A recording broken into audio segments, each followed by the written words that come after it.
আজকের এই ভিডিওটি শুরু করছি একটি খুব সাধারণ কিন্তু অত্যন্ত গুরুত্বপূর্ণ প্রশ্ন দিয়ে। আপনার কি জানা রয়েছে যে আপনার বাড়ির বাথরুমে রাখা একটি ছোট্ট জিনিস কখনো কখনো অশুভ শক্তির কারণ হতে পারে? শুনতে অবাক লাগলেও এটা কিন্তু সত্যি। বাস্তুশাস্ত্র এবং প্রাচীন আধ্যাত্মিক মত অনুযায়ী বাড়ির প্রতিটি কোণ একটি নির্দিষ্ট শক্তি বহন করে কিন্তু। আর বাথরুম বাড়ির এমন একটি স্থান যেখানে প্রতিদিন জল, ময়লা এবং বর্জ্য প্রবাহিত হয়। তাই এই জায়গাটিকে সবসময় বিশেষ গুরুত্ব দেওয়া হয়েছে বাস্তুশাস্ত্রে। অনেক মানুষ অভিযোগ করেন যে অর্থ আসে কিন্তু কোনো রকম ভাবে ধরে রাখতে পারছেন না। প্রচন্ড পরিশ্রম করে টাকা পয়সা ইনকাম করছেন কিন্তু ধরে রাখতে একেবারেই পারছেন না। ঘরের মধ্যে কারণে অকারণে অশান্তি বেড়ে চলেছে। কাজে যাচ্ছেন, সেই কাজে বাধা পড়ছে।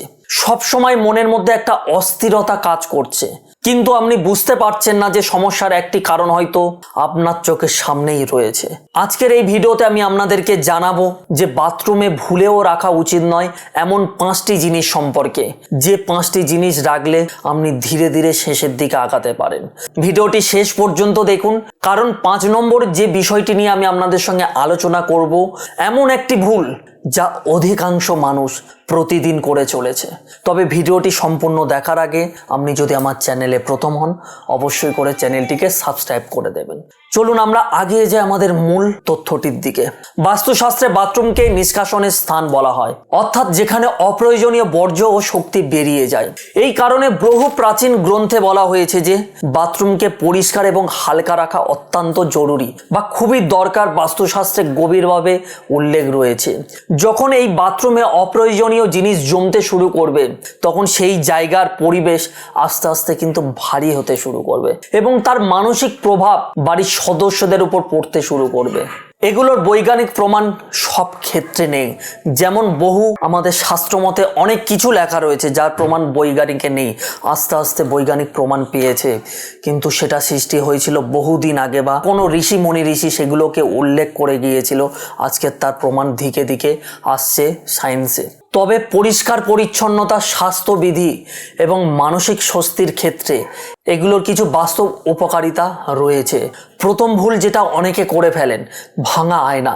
অনেকের বাথরুমে আয়না থাকে, এটা কিন্তু একটা খুব স্বাভাবিক ব্যাপার, কিন্তু যদি সেই আয়না ভাঙা বা চিপ ধরা বা দাগে ভরা হয় তাহলে বাস্তুশাস্ত্রে সেটাকে অশুভ বলে ধরা হয়। কারণ আয়না হলো একটা প্রতিফলনের প্রতীক। ভাঙা আয়না মানে বিক্ষিপ্ত শক্তির একটা প্রতীক। বাস্তব দিক থেকেও প্রতিদিন একটি ক্ষতিগ্রস্ত আয়না দেখা মানে অবচেতন মনে একটা অশুভ প্রভাব ফেলতে পারে। তাই যদি আপনার বাথরুমে আয়না ভেঙে থাকে যত দ্রুত সম্ভব হয় সেটাকে বদলে ফেলার চেষ্টা করুন, তাতে আপনারই মঙ্গল হবে। দ্বিতীয় ভুল যেটা রয়েছে সেটা হলো খালি বা নষ্ট বোতল জমিয়ে রাখা। অনেকেই পুরনো শ্যাম্পু, সাবান বা কসমেটিকে খালি বোতল ফেলে রেখে দেন। মাসের পর মাস সেগুলো বাথরুমের মধ্যেই পড়ে থাকে। বাস্তু মতে অপ্রয়োজনীয় জিনিস জমে থাকা মানে স্থবিরতার প্রতীক। আর বাস্তব জীবনে এগুলো শুধু জায়গা নষ্ট করে না, অগাছালো পরিবেশও তৈরি করে। একটি অগাছালো পরিবেশ মানসিক চাপ বাড়তে পারে। তাই সবসময় অপ্রয়োজনীয় জিনিস যত তাড়াতাড়ি সম্ভব হয়, বাথরুম হোক কিংবা বাড়ির মধ্যে থাকুক, সেটাকে দূরে সরিয়ে ফেলুন যত তাড়াতাড়ি সম্ভব হয়। তৃতীয় যে ভুলটা রয়েছে, নোংরা কাপড়ের স্তূপ। অনেক পরিবারের ক্ষেত্রে দেখা যায় যে বাথরুমের এক কোণে দিনের পর দিন নোংরা কাপড় জমিয়ে রেখে দেয় তারা। অনেক ক্লায়েন্ট এসে আমাকে বলেছিল। এটা শুধু বাস্তুর দিক থেকে নয়, স্বাস্থ্যবিধির দিক থেকেও ভালো নয়। আর্দ্র পরিবেশে কাপড়ের দুর্গন্ধ, ছত্রাক ও জীবাণু জন্মাতে পারে। প্রাচীন বাস্তু ধারণা এটাকে স্থবির শক্তির প্রতীক বলা হয়। তাই কাপড় জমিয়ে না রেখে নিয়মিত পরিষ্কার পরিচ্ছন্ন রাখা খুবই দরকার। চতুর্থ যে ভুলটা অনেকেই করে থাকে, দেবদেবীর ছবি বা ধর্মীয় বস্তু রাখা। এটা একটা খুব সাধারণ ভুল।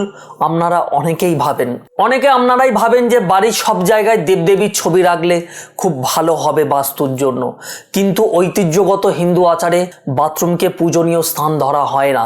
তাই দেবদেবীর ছবি, পবিত্র গ্রন্থ বা পূজার সামগ্রী বাথরুমে গিয়ে কখনো পরিষ্কার করবেন না বা রেখে 1 মিনিটের জন্য আসবে না। সাধারণত এটাকে নিরুৎসাহিত করা হয়। ধর্মীয় বস্তুগুলোকে সম্মানজনক ও পরিষ্কার স্থানে রাখা অতি উত্তম। সর্বশেষ যে ভুলটা বহু মানুষ করে, এটাই সবচেয়ে গুরুত্বপূর্ণ বিষয়। যদি বাথরুমে কল থেকে সারাক্ষণ জল পড়ে, অনেকেই এটাকে ছোট সমস্যা বলে মনে করেন, কিন্তু বাস্তুশাস্ত্রে জলকে সমৃদ্ধি ও প্রবাহের প্রতীক ধরা হয়। সেই কারণে অবিরাম জল পড়াকে অর্থক্ষয়ের প্রতীক হিসাবে ব্যাখ্যা করা হয়েছে। অন্যদিকে বাস্তব জীবনে এটি জল অপচয় করে এবং বাড়তি খরচও বাড়ায়। তাই নষ্ট হয়ে যাওয়া কল, পাইপ বা ফ্লাশ হোক দ্রুত মেরামত করা অবশ্যই উচিত।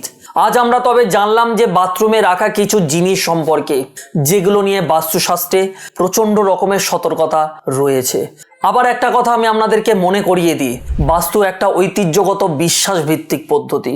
এটা জীবনকে গুছিয়ে পরিষ্কার ও সচেতনভাবে পরিচালনা করার পরামর্শ দেওয়া রয়েছে।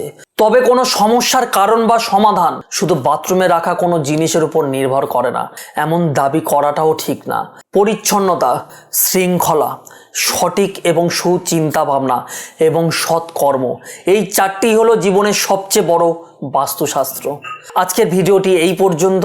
ভালো লাগলে অবশ্যই করে একটি সাবস্ক্রাইব করবেন এবং লাইক করবেন এবং কমেন্টে লিখুন, আজ আমি আমার বাড়ি পরিষ্কার করা শুরু করব। আর আমি মহাদেবের কাছে প্রার্থনা করি যে আপনি এবং আপনার পরিবার যাতে নিজের বাস্তুর মধ্যে সুখে শান্তিতে থাকতে পারেন সারা জীবন। আজকে ভিডিওটি এই পর্যন্ত। ওং নমঃ শিবায়।